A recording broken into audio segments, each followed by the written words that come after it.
Hello students, ಇವತ್ತು ನಾವು ಬಯಾಲಜಿಯ 2ನೇ ಪಾಠ ಸೂಕ್ಷ್ಮ ಜೀವಿಗಳು ಶತ್ರು ಮತ್ತು ಮಿತ್ರ ಅನ್ನುವಂತಹ ಪಾಠವನ್ನು ನೋಡೋಣ.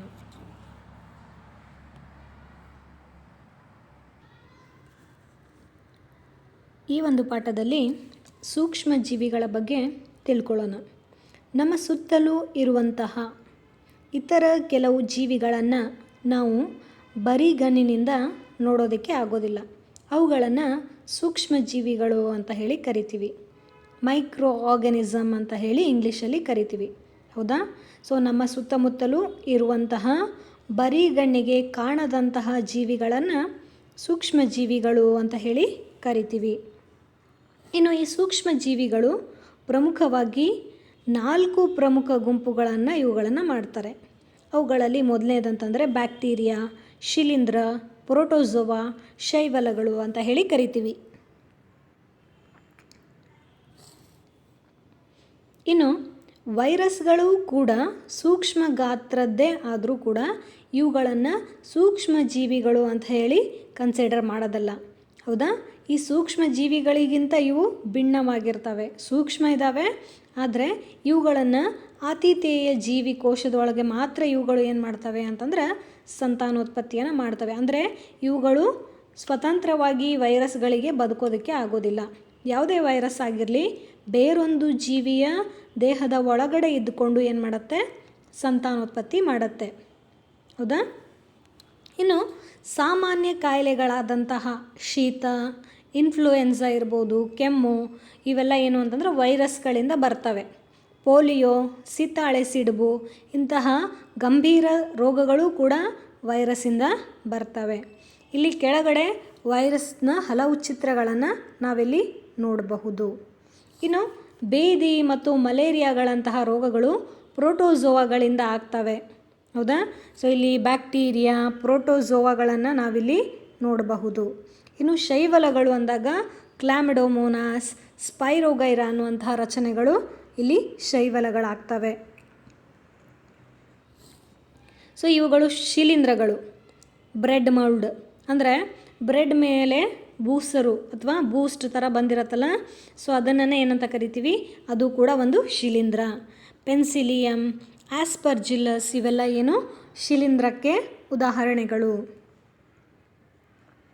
ಹಾಗಾದರೆ ಈ ಸೂಕ್ಷ್ಮ ಜೀವಿಗಳು ಎಲ್ಲಿ ವಾಸ ಮಾಡ್ತವೆ ಅಂತಂದರೆ, ಸೊ ಸೂಕ್ಷ್ಮ ಜೀವಿಗಳು ಮತ್ತು ಬ್ಯಾಕ್ಟೀರಿಯಾಗಳು ಮತ್ತು ಕೆಲವು ಶೈವಲ ಮತ್ತು ಪ್ರೋಟೋಜೋವಾಗಳಂತೆ ಏಕಕೋಶೀಯನೂ ಇರಬಹುದು, ಅಥವಾ ಬಹುತೇಕ ಶೈವಲ ಮತ್ತು ಶಿಲೀಂಧ್ರಗಳಂತೆ ಇವುಗಳು ಬಹುಕೋಶೀಯ ಆಗಿರ್ತವೆ. ಇನ್ನು ಇವುಗಳು ಎಲ್ಲಿ ಕಂಡು ಬರ್ತವೆ ಅಂತಂದ್ರೆ ಶೀತ ಪ್ರದೇಶದಿಂದ ಹಿಡಿದು ಬಿಸಿ ನೀರ ಬುಗ್ಗೆಗಳಲ್ಲಿ ಇರುವಂತಹ ಪ್ರದೇಶದಲ್ಲಿ ಮತ್ತು ಮರುಭೂಮಿಯಿಂದ ಹಿಡಿದು ಜೌಗು ಪ್ರದೇಶಗಳಲ್ಲಿ ಕೂಡ ಇವು ಬದುಕ್ತವೆ. ಅಂದರೆ ಸೂಕ್ಷ್ಮ ಜೀವಿಗಳು ಯಾವುದೇ ಪರಿಸರದಲ್ಲಿ ಬದುಕುವಂತಹ ಸಾಮರ್ಥ್ಯವನ್ನು ಹೊಂದಿರ್ತವೆ. ಅವು ಮಾನವರು ಸೇರಿದಂತೆ ಇತರ ಪ್ರಾಣಿಗಳ ದೇಹದ ಒಳಗೆ ಕೂಡ ಕಂಡುಬರ್ತವೆ. ಇನ್ನು ಕೆಲವು ಸೂಕ್ಷ್ಮ ಜೀವಿಗಳು ಇತರ ಜೀವಿಗಳ ಮೇಲೆ ಬೆಳೀತವೆ ಮತ್ತು ಕೆಲವು ಸ್ವತಂತ್ರವಾಗಿ ಅಸ್ತಿತ್ವದಲ್ಲಿರ್ತವೆ. ಇನ್ನು ಸೂಕ್ಷ್ಮ ಜೀವಿಗಳು ನಮ್ಮ ಜೀವನದಲ್ಲಿ ಪ್ರಮುಖ ಪಾತ್ರವನ್ನು ವಹಿಸ್ತವೆ. ಈ ಸೂಕ್ಷ್ಮ ಜೀವಿಗಳನ್ನು 2 ರೀತಿಯಾಗಿ ವಿಂಗಡಣೆ ಮಾಡಬಹುದು: ಸ್ನೇಹಿ ಸೂಕ್ಷ್ಮ ಜೀವಿಗಳು ಹಾಗೂ ಹಾನಿಕಾರಕ ಸೂಕ್ಷ್ಮ ಜೀವಿಗಳು. ಸ್ನೇಹಿ ಸೂಕ್ಷ್ಮ ಜೀವಿಗಳು ಅಂದಾಗ ಮೊಸರು ಹಲವಾರು ಸೂಕ್ಷ್ಮ ಜೀವಿಗಳನ್ನು ಒಳಗೊಂಡಿದೆ. ಸೊ ಮೊಸರಿನಲ್ಲಿರುವಂತಹ ಒಂದು ಸೂಕ್ಷ್ಮ ಜೀವಿ ಅಥವಾ ಬ್ಯಾಕ್ಟೀರಿಯಾ ಯಾವುದು ಅಂತಂದರೆ ಲ್ಯಾಕ್ಟೋಬ್ಯಾಸಿಲಸ್ ಬ್ಯಾಕ್ಟೀರಿಯಾ. ಇದು ಮೊಸರು ಉಂಟಾಗುವುದನ್ನು ಉತ್ತೇಜನ ಮಾಡುತ್ತೆ. ಅಂದರೆ ಹಾಲಿನಲ್ಲಿ ಒಂದು ಸ್ವಲ್ಪ ನಾವೇನು ಮಾಡ್ತೀವಿ, ಮೊಸರನ್ನು ಹಾಕಿ ಹೆಪ್ಪಾಕ್ತೀವಿ. ಸೊ ಆ ಮೊಸರಿನಲ್ಲಿ ಲ್ಯಾಕ್ಟೋಬ್ಯಾಸಿಲಸ್ ಅನ್ನುವಂತಹ ಬ್ಯಾಕ್ಟೀರಿಯಾ ಇರುತ್ತೆ. ಅದು ವೇಗವಾಗಿ ಏನಾಗುತ್ತೆ ಅಂತಂದ್ರೆ ಬೆಳೆದು ಏನಾಗುತ್ತೆ, ಪೂರ್ತಿ ಆ ಪಾತ್ರೆಯಲ್ಲಿ ಮೊಸರು ತಯಾರಾಗಿರುತ್ತೆ. ಸೊ ಬ್ಯಾಕ್ಟೀರಿಯಾವನ್ನು ಗಿಣ್ಣು, ಉಪ್ಪಿನಕಾಯಿ ಮತ್ತು ಇತರ ಅನೇಕ ಆಹಾರ ಪದಾರ್ಥಗಳ ತಯಾರಿಕೆಯಲ್ಲಿ ಕೂಡ ಬಳಸ್ತಾರೆ.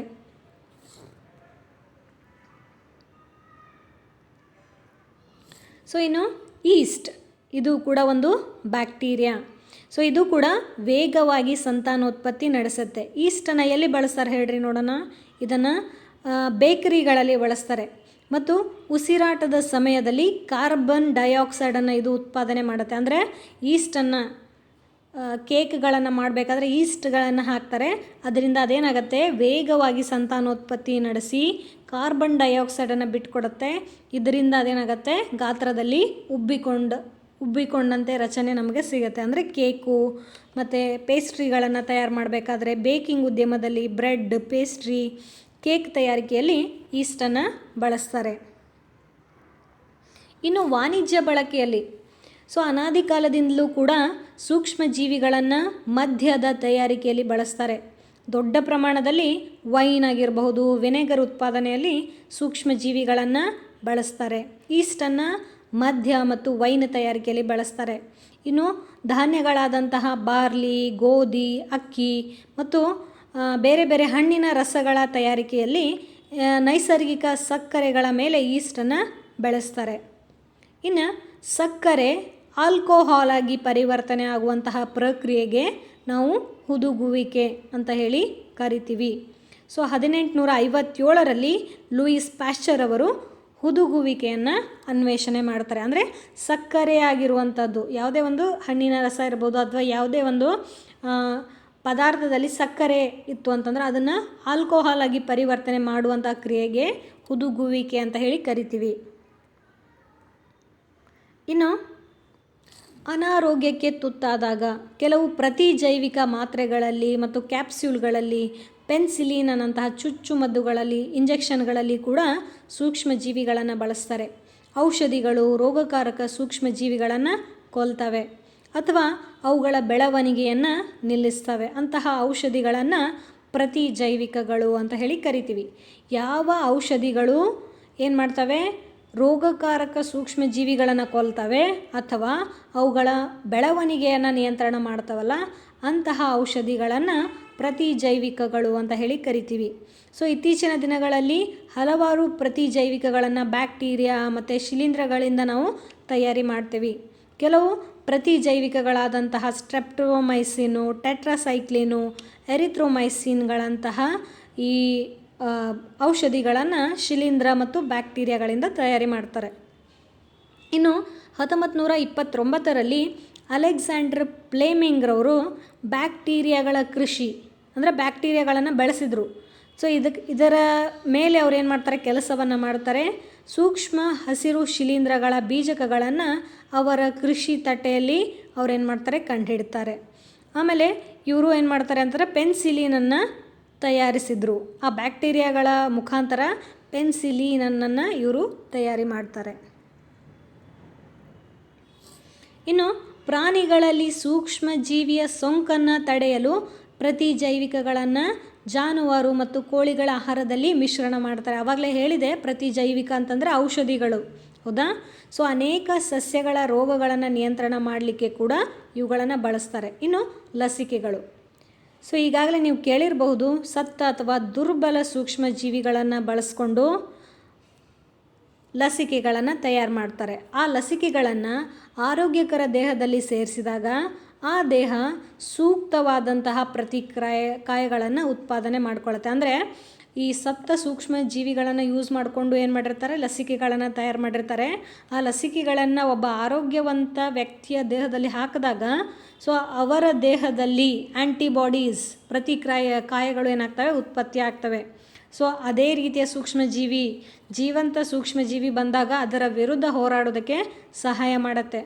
ಅವುಗಳನ್ನು ಏನಂತ ಕರಿತೀವಿ, ಲಸಿಕೆ ಅಂತ ಹೇಳಿ ಕರಿತೀವಿ, ಹೌದಾ? ವ್ಯಾಕ್ಸಿನ್ಸ್, ಈಗಾಗಲೇ ನೀವು ಕೇಳಿರಬಹುದು, ಕೊರೋನಾ ವ್ಯಾಕ್ಸಿನೇಷನ್, ಹೌದಾ? ಅದಕ್ಕಾಗಿ 2 ವ್ಯಾಕ್ಸಿನ್ಗಳನ್ನು ನಾವು ತಗೊಳ್ತಾ ಇದ್ದೀವಿ. ಹೌದು, ಯಾವುದ್ರಿ ಅದು? ಕೋವ್ಯಾಕ್ಸಿನ್ ಮತ್ತು ಕೋವಿಶೀಲ್ಡ್ ಅನ್ನುವಂಥ ವ್ಯಾಕ್ಸಿನ್ಗಳನ್ನು ನಾವು ತಗೊಳ್ತಾ ಇದ್ದೀವಿ. ಕಾಲರ, ಕ್ಷಯ, ಸಿಡುಬು ಮತ್ತು ಹೆಪಟೈಟಿಸ್ ಅನೇಕ ರೋಗಗಳನ್ನು ವ್ಯಾಕ್ಸಿನ್ ಮೂಲಕ ನಾವೇನು ಮಾಡ್ಬೋದು, ತಡೆಯಬಹುದು. ಎಡ್ವರ್ಡ್ ಜನ್ನರ್ ಅವರು 1798ರಲ್ಲಿ ಸಿಡುಬು ರೋಗಕ್ಕೆ ಲಸಿಕೆಯನ್ನು ಕಂಡುಹಿಡಿತಾರೆ. ಇನ್ನು ಈ ಸೂಕ್ಷ್ಮ ಜೀವಿಗಳು ಹಲವಾರು ರೋಗಗಳ ವಿರುದ್ಧ ತಮ್ಮನ್ನು ತಾವು ರಕ್ಷಣೆ ಮಾಡಿಕೊಳ್ಳಲು ಹಲವಾರು ಲಸಿಕೆಗಳನ್ನು, ಚುಚ್ಚುಮದ್ದುಗಳನ್ನು ಮೊದಲನೇ ಕೊಟ್ಟಿರ್ತಾರೆ. ಉದಾಹರಣೆ ಪೋಲಿಯೋ, DPT, ಸಿಡುಬು ರೋಗಕ್ಕೆ ಮಕ್ಕಳಿಗೆ ಏನು ಮಾಡ್ತಾರೆ, ಈ ಎಲ್ಲ ಲಸಿಕೆಗಳನ್ನು ಸಣ್ಣಂತಿದ್ದಾಗನೇ ಏನು ಮಾಡಿರ್ತಾರೆ, ಕೊಟ್ಬಿಡ್ತಾರೆ. ಹೌದಾ? ಸೊ ಅನೇಕ ರೋಗಗಳಿಂದ ಮನುಷ್ಯರು ಪ್ರಾಣಿಗಳನ್ನು ರಕ್ಷಿಸಲು ಇತ್ತೀಚಿನ ದಿನಗಳಲ್ಲಿ ಸೂಕ್ಷ್ಮ ಜೀವಿಗಳಿಂದ ದೊಡ್ಡ ಪ್ರಮಾಣದಲ್ಲಿ ಲಸಿಕೆಯನ್ನು ತಯಾರಿ ಮಾಡ್ತಾರೆ. ಇನ್ನು ಈ ಸೂಕ್ಷ್ಮ ಜೀವಿಗಳು, ಬ್ಯಾಕ್ಟೀರಿಯಾಗಳು ಮಣ್ಣನ್ನು ಉತ್ಕೃಷ್ಟಗೊಳಿಸಲು ಮತ್ತು ಅದರ ಫಲವತ್ತತೆಯನ್ನು ಹೆಚ್ಚಿಸಲು ವಾತಾವರಣದಲ್ಲಿರುವಂತಹ ನೈಟ್ರೋಜನನ್ನು ಏನು ಮಾಡ್ತವೆ, ಸ್ಥಿರೀಕರಣ ಮಾಡ್ತವೆ. ಈ ಸೂಕ್ಷ್ಮ ಜೀವಿಗಳನ್ನು ಜೈವಿಕ ನೈಟ್ರೋಜನ್ ಸ್ಥಿರೀಕರಣ ನಡೆಸುವಂಥ ಜೀವಿಗಳು ಅಂತ ಹೇಳಿ ಕರಿತೀವಿ. ಇಲ್ಲಿ ಸೈನೋಬ್ಯಾಕ್ಟೀರಿಯಾ, ನೀಲಿ ಹಸಿರು ಶೈವಲಗಳು ಏನು ಮಾಡ್ತವೆ, ಮಣ್ಣಿನ ಫಲವತ್ತತೆಯನ್ನು ಹೆಚ್ಚು ಮಾಡುವಂಥ ಕೆಲಸವನ್ನು ಕೂಡ ಸೂಕ್ಷ್ಮ ಜೀವಿಗಳು ಮಾಡ್ತವೆ.